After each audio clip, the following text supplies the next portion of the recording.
Pixar has a total of 19 villains, and today, I'm gonna rank them from worst to best. So let's start with the absolute worst Pixar villain ever and work our way up to the best villain they've ever created. Let's go! In last place, we have Miles Axelrod from Cars 2. Fossil, as in dead dinosaurs, and we all know what happened to them. Initially, I was gonna try and explain his plan to you, but it makes so little sense to me that I don't even know what's going on anymore. This is a kid's movie. Like, he starts a fuel company, then blows up cars using that fuel, just so people will buy his other fuel instead. This right here is exactly the reason why I dropped out of economics. But even though the villain was really bad, Cars 2 is still the best Cars movie there is. Yeah, I said it. Unsubscribe. Do it. At number 18, we have Evelyn Dever from The Incredibles 2. Screenslaver interrupts this program for an important announcement. At first, the villain was this guy called the Screenslaver, which was a pretty good villain. It was pretty. He would hypnotize people using TVs, which I thought was pretty cool. But then it was revealed that the Screenslaver was just some pizza delivery guy who got hypnotized himself. But then what other character have we already been introduced to that knows how to make these gadgets? It is really hard to figure out who the real villain is in this movie. Also, her name is Evelyn Dever, and if you say that a couple times real fast, you get Evelyn Dever, Evil Endeavor, Evil Endeavor. But that's just a coincidence. Or is it? At number 17, we have Thunderclap from The Good Dinosaur.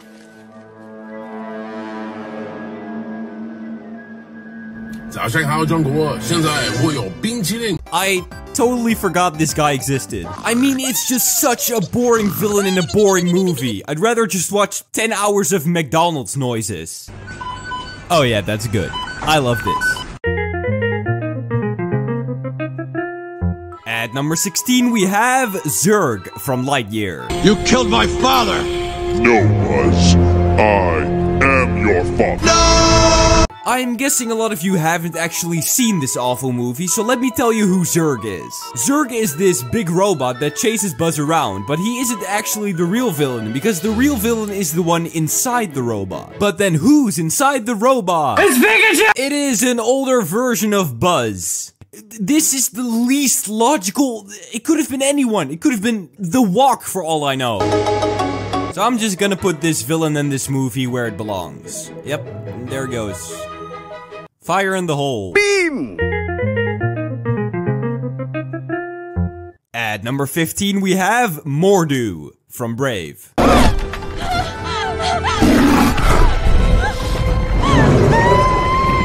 Mordu? More like... more don't. It is just a bear. It's a scary bear, but it's just a bear. He was boring and forgettable, and the bear from Over the Hedge was much better. And yes, I do know that I forgot him in the video, and I'm so sorry, that's my... So yeah, pretty bad villain in a movie that's even worse. At number 14, we have Ercole Visconti from Luca. I eat kids like you for breakfast. I dunk them in my chocolate. Yum, yum, yum. Even though he wasn't that important in the movie, I still enjoyed his scenes. Because he was an actual threat. He wasn't just some Disney Channel dancing bully. No, he punched Alberto right in the gut, and he was even threatening to spear him. The thing I dislike about him is that we only got to see his bully side and not his other side. Also, his friends were just absolute NPCs. I absolutely loved the movie though. It was a very good movie. It's beautiful. At number 13, we have Johnny Worthington III from Monsters University. Stop it! You want us to stop raising money for charity? That's not cool. This guy hates... This is a bully done right. He isn't some Disney Channel bully that stuffs your head into the toilet just for the bullied kid to go. First I was afraid. I was petrified. No, he comes up with actual good pranks to piss off Mike and Sully. And his roasts are immaculate. I want you to stop making us look like fools. Hey, you're making yourselves look like fools. After you lose, no one will remember you. Don't take the loss too hard. You never belonged here anyway. At number 12 we have Sid Phillips from Toy Story.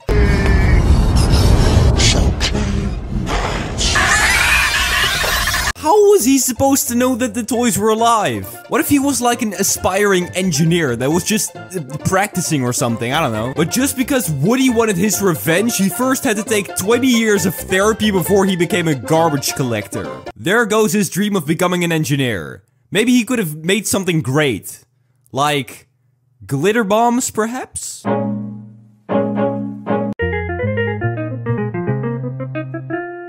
At number 11 we have Ernesto de la Cruz from Coco. There was absolutely no need to end Hector's life. All you had to do was steal the book without him knowing. Okay, maybe Ernesto's thought process was like, No witnesses? but in that case, why didn't you rip up Hector's picture when you had it? I mean, you had it for hours. All you had to do was rip it up. And just because of that, I don't think he deserves the top 10. It makes me mad. I'm, to be very honest with you. Ernesto eventually died of a giant bell, which only happens about twice a year. But about 1.2 million people die each year from car crashes, because they happen so frequently. I mean, I've been in a car crash before, and odds are you might be one day too. That's of course very tragic, but something that is very important that you need to do right afterwards is seek legal representation, because you might be entitled to a lot of money. And that's where Morgan & Morgan comes in, the sponsor of today's video. Morgan & Morgan is America's biggest injury law firm with over 900 lawyers. And when you contact them, you won't just get one of those lawyers, but you'll get an entire legal team to help you get the best result. Now, I hear you thinking, that Jesse fella is very handsome and has a very good point, but an entire legal team sounds very expensive. But don't you worry, because unless they win your case, everything is free. Contacting Morgan & Morgan is very simple and should be a no-brainer, since a claim can be made in only 8 clicks or less. So if you're ever injured in an accident, you can submit a claim at www.forthepeople.com/jessejokes, the link in the description, or by dialing #law. That's #529 on your phone. Now that that's done, let's get into the top 10 best Pixar villains. At number 10 we have Chef Skinner from Ratatouille.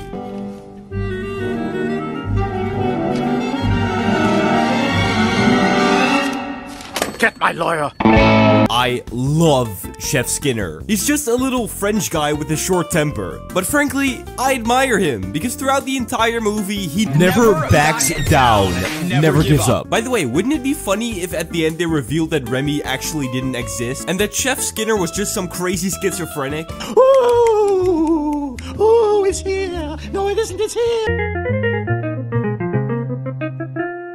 At number 9, we have Jackson Storm from Cars 3. You have no idea what a pleasure it is for me to finally beat you. Oh, thanks. Hang on, did you say meet or beat? I think you heard me. Storm is such a good metaphor for new versus old, and he's another villain with just immaculate roasts. The only real problem that I have with him is that he lost against Ramirez. Like, you're supposed to be the GOAT, but then you're losing from someone who's doing their first race. Like, you're losing from a rookie! By the way, I want to do a quick interruption because I just got this new harmonica and I want to show it off a little bit.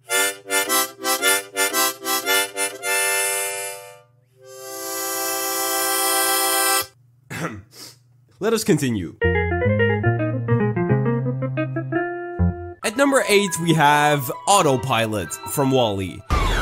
Captain.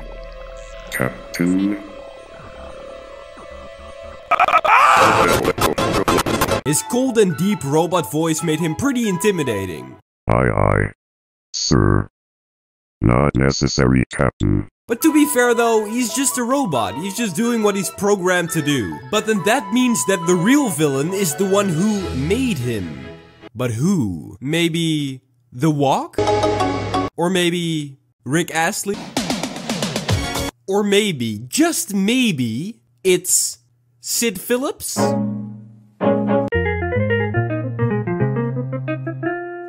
At number 7 we have Stinky Pete from Toy Story 2. Gotcha! Idiots! Children destroy toys! You'll all be ruined! Forgotten! Spending eternity rotting in some landfill! Stinky Pete started out being pretty nice to Woody, but then more and more his evil side started to show. But I mean, he was right though, because everything he told them happened in the very next movie. But I think it's important that we ask the real question here. Why is Stinky Pete stinky? At number 6, we have Hopper from A Bug's Life. Are you saying I'm stupid? Yes! This is the 15th take. I cannot work like this. I will be in my trailer. I need a break. Hopper was acting very tough and dictator-ish towards the ants, even though he's secretly scared of them, because the ants way outnumbered the grasshoppers. So if they ever were to start an uprising, they would easily win. So Hopper keeps them scared and hungry so they won't do that. Huh. That sounds, awfully familiar. At number 5, we have Randall from Monsters, Inc. Which means the scare floor will be painted? It'll be... Randall started out as Mike's nice roommate, but then he became a frat brother. But then he lost the scare games against Mike and Sully, so he started his villain arc. And from that point on, he started pulling a lot of schemes, like the Suckinator 3000. And his invisibility powers really made it seem that he could just be watching at any moment. And we wouldn't notice. We wouldn't see him coming. I should have expected that. Please don't do that again.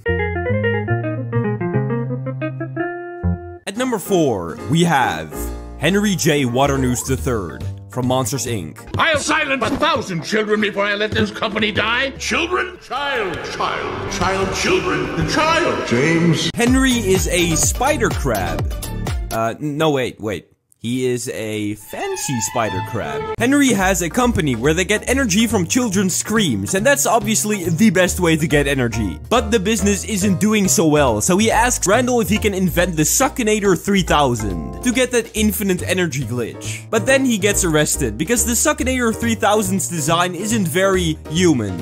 I do kind of feel bad for him though, because he never wanted to use the Suckinator 3000. He just had to keep his family company alive. Randall did want to use it though, he's just very creepy. He's extremely creepy. At number 3, with the bronze medal, we have Charles Muntz from Up. Du jetzt deine Stimme ab. Wenn ja, dann tritt für mich ein, so wie ich für dich eingetreten bin. Charles Muntz is a very interesting twist villain, because at the start he wasn't a villain at all. But after he saw Kevin, he switched up real quick. We better be going. You're not leaving. We don't want to take advantage of your hospitality. Hey, come on, Russell. But we haven't even had dessert yet. Oh, the boy's right. You haven't had dessert.